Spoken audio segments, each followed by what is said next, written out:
ಶ್ರೀ ಗಣಪತಿ ಶಾರದಾ ಗುರುಭ್ಯೋ ನಮಃ. ಶ್ರೋತೃಗಳಿಗೆ ಶ್ರೀ ವಸಿಷ್ಠ ಮಹರ್ಷಿ ವಿರಚಿತ ಹಾಗೂ ಶ್ರೀ ವಾಲ್ಮೀಕಿ ಮಹರ್ಷಿ ಪ್ರೋಕ್ತ ದೇವುಡು ಅವರಿಂದ ಕನ್ನಡಿಸಲ್ಪಟ್ಟಿರುವ ಯೋಗ ವಾಸಿಷ್ಠದ ಉತ್ಪತ್ತಿ ಪ್ರಕರಣದಲ್ಲಿ ಚಿತ್ತವಿಕಾರವೆಂಬ 63ನೆಯ ಸರ್ಗಕ್ಕೆ ಸ್ವಾಗತ. ಹಿಂದಿನ ಸರ್ಗದಲ್ಲಿ ಶ್ರೀರಾಮನು ತತ್ವಜ್ಞಾನಿಗಳು ಪಾಂಚಭೌತಿಕ ದೇಹಗಳ ಇರುವಿಕೆಯನ್ನು, ಅದರೊಳಗಿರುವ ದೈವವನ್ನು ಹೇಳುವರಲ್ಲ, ಅದು ಏನು ಎಂದು ಕೇಳಿದಾಗ, ಏಕೆಂದರೆ ಪಾಂಚಭೌತಿಕ ದೇಹವೇ ಒಂದು ಭ್ರಮೆ ಎಂಬುದಾದರೆ ಅದರೊಳಗಿರುವ ದೈವವು ಯಾವುದು ಎಂದು ಕೇಳಿದಾಗ ವಸಿಷ್ಠರು ಪರಬ್ರಹ್ಮನ ಚಿಚ್ಚಕ್ತಿಯನ್ನು ನಿಯತಿ ಎನ್ನುವರು. ಸರ್ವ ಜಗತ್ತುಗಳ ವ್ಯವಹಾರವು ಹೀಗೆಯೇ ಆಗಬೇಕೆಂಬುದು ನಿಯಮಿಸುವುದೇ ಆ ನಿಯತಿಯ ಲಕ್ಷಣವಾಗಿದೆ. ಆದಿಯಲ್ಲಿ ಪರಬ್ರಹ್ಮವೇ ಸೃಷ್ಟಿ ವೈಚಿತ್ರ್ಯಗಳನ್ನೆಲ್ಲ ಮೊದಲೇ ಸಂಕಲ್ಪಿಸಿರುವುದೇ ಈ ನಿಯತಿಯು. ಅದು ಜಗತ್ತನ್ನು ತನ್ನ ಲೀಲೆಯಿಂದ ತಿರುಗಿಸುತ್ತಿರುವುದು. ಚತುರ್ಮುಖ ಬ್ರಹ್ಮನೇ ಮೊದಲಾದ ತತ್ವಜ್ಞರು ಅಜ್ಞಾನಿಗಳಿಗೆ ಬೋಧ ಉಂಟಾಗುವ ಸಲುವಾಗಿ ಆ ನಿಯತಿಯನ್ನೇ ದೈವವೆಂದು ಹೇಳಿರುವುದು.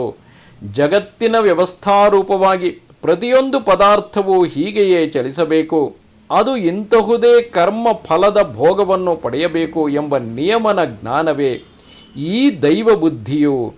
ಪ್ರತಿಯೊಬ್ಬನೂ ಕಾರ್ಯದಲ್ಲಿ ತೊಡಗುವುದಕ್ಕೂ ಸುಮ್ಮನೆ ನಿಷ್ಕ್ರಿಯನಾಗಿ ಕುಳಿತಿರುವುದಕ್ಕೂ ಈ ನಿಯತಿಯೇ ಕಾರಣವು. ಈ ನಿಯತಿಯು ಪರಬ್ರಹ್ಮ ಸತ್ಯೆಯ ಪ್ರಕಾಶ ರೂಪವಾದುದು. ಈ ನಿಯತಿಯಲ್ಲಿ ಸ್ಥಿರೀಭಾವವನ್ನು ಹೊಂದಿದರೆ ಪರಮ ಪವಿತ್ರವಾದ ಬ್ರಹ್ಮನನ್ನೇ ನಿಸ್ಸಂದೇಹವಾಗಿ ಹೊಂದುವೆವು.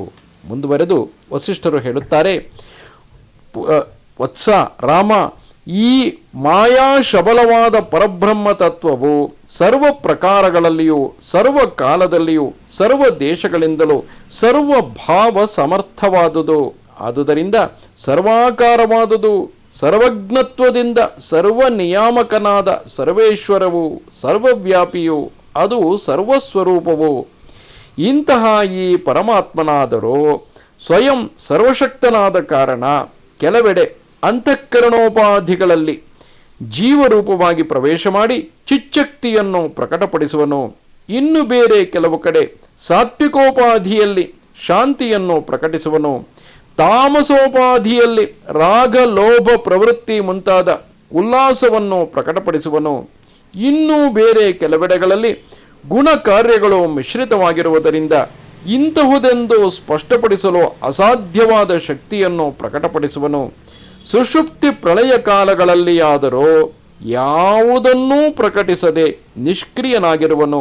ಹೀಗೆ ಆಗುವುದಕ್ಕೆ ಈ ಆತ್ಮನು ಯಾವ ಕಡೆಯಲ್ಲಿ ಯಾವಾಗ ಯಾವುದನ್ನು ಯಾವ ಪ್ರಕಾರಗಳಲ್ಲಿ ಭಾವಿಸುವನೋ ಅಲ್ಲಿ ಆವಾಗ ಅದು ಆ ರೀತಿಯಾಗಿ ಸ್ಫುರಿಸುವುದೇ ಕಾರಣವು. ಸರ್ವಶಕ್ತಿಯುಳ್ಳವನಿಗೆ ಯಾವ ಶಕ್ತಿ ಹೇಗೆ ಉದಯಿಸುವುದೋ ಅದು ಹಾಗೆಯೇ ಆಗುವುದಲ್ಲವೇ? ಹೀಗೆ ಸ್ಥಿತಿ ವೈಚಿತ್ರ್ಯವು ಶಕ್ತಿಗಳ ಆವಿರ್ಭಾವಾನುಗುಣವಾದುದು. ಹೀಗೆ ಈ ವಿಧವಾದ ಶಕ್ತಿ ಶಕ್ತಿಮತ್ ಎಂಬ ವಿಕಲ ಜಾಲವನ್ನೆಲ್ಲ ಜ್ಞಾನಿಗಳು ಪ್ರಪಂಚದಲ್ಲಿ ವ್ಯವಹಾರಾರ್ಥವಾಗಿ ಕಲ್ಪಿಸಿರುವರು. ಸಮುದ್ರದಲ್ಲಿ ಅಲೆಗಳಿಗೂ ನೀರಿಗೂ ಪರಸ್ಪರ ಭೇದವಿಲ್ಲದಿರುವಂತೆಯೂ ಸುವರ್ಣಕ್ಕೂ ತದ್ವಿಕಾರಗಳಾದ ಕಟಕ ಅಂಗದ ಕೇಯೂರಾದಿಗಳಿಗೂ ಭೇದವಿಲ್ಲದಿರುವಂತೆಯೂ ಆತ್ಮನಲ್ಲಿಯಾದರೂ ಸುತರಾಂ ಯಾವ ವಿಧವಾದ ಭೇದ ಜ್ಞಾನವೂ ಇಲ್ಲ. ಮತ್ತು ಅವಯವಗಳಿಗೆ ಅನ್ಯೋನ್ಯ ಭೇದವೆಂಬುದು ಜ್ಞಾನ ಕಲ್ಪಿತವಲ್ಲದೆ ವಾಸ್ತವವಾದುದಲ್ಲ, ಅಂದರೆ ಸತ್ಯವಲ್ಲ. ಯಾವುದೇ ಆಗಲಿ ಅದನ್ನು ಏನೆಂದು ತಿಳಿದುಕೊಂಡರೆ ಅದು ಅದೇ ಆಗುವುದು. ಅದು ಬಾಹ್ಯದಿಂದಲೇ ಆಗಲಿ ಅಂತಃ ಒಳಗಿನಿಂದಲೇ ಆಗಿಯೇ ಇರಲಿ ಆ ರೂಪವಾಗಿ ಬರುವುದಿಲ್ಲ.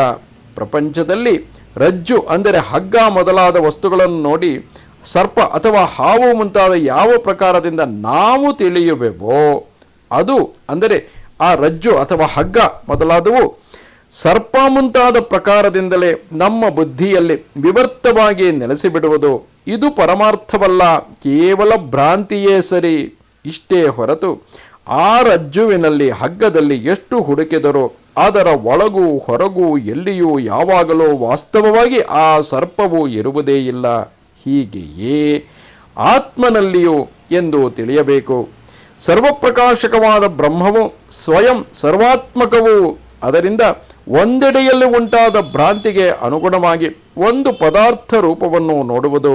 ಹೀಗೆ ಆ ಬ್ರಹ್ಮವೇ ಸರ್ವರೂಪಮಯವಾಗಿ ಈ ಜಗತ್ತೆಲ್ಲವನ್ನು ವ್ಯಾಪಿಸಿಕೊಂಡಿರುವುದು.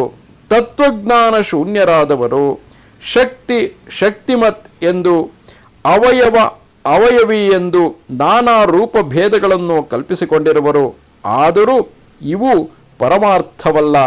ಸತ್ಪದಾರ್ಥವಾಗಿರಲಿ ಅಥವಾ ಅಸತ್ಪದಾರ್ಥವಾಗಿರಲಿ, ಅಂತೂ ಯಾವ ಒಂದು ವಸ್ತುವಿನಲ್ಲಿ ಈ ಚಿತ್ ಜ್ಞಾನವು ಸಂಕಲ್ಪಪೂರ್ವಕವಾಗಿ ಅಭಿನಿವೇಶವುಳ್ಳದ್ದಾಗಿರುವುದೋ ಅದನ್ನು ಸರ್ವತ್ರ ನೋಡುತ್ತಿರುವುದು.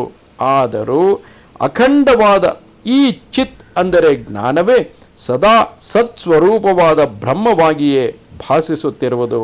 ಇಂತಿದು ಆರ್ಷವೂ ವಾಲ್ಮೀಕಿ ಪ್ರೋಕ್ತವೂ ಆದ ಶ್ರೀ ವಾಸಿಷ್ಠ ರಾಮಾಯಣದ ಉತ್ಪತ್ತಿ ಪ್ರಕರಣದಲ್ಲಿ ಚಿತ್ತವಿಕಾರ ಎಂಬ 63ನೆಯ ಸರ್ಗವು. ನಮಸ್ತೆ ಶಾರದೆ ದೇವಿ ಕಾಶ್ಮೀರ ಪುರವಾಸಿನಿ ತ್ವಾಮಹಂ ಪ್ರಾರ್ಥಯೇ ನಿತ್ಯಂ ವಿದ್ಯಾದಾನಂಚ ದೇಹಿ ಮೇ. ನಮಸ್ಕಾರ.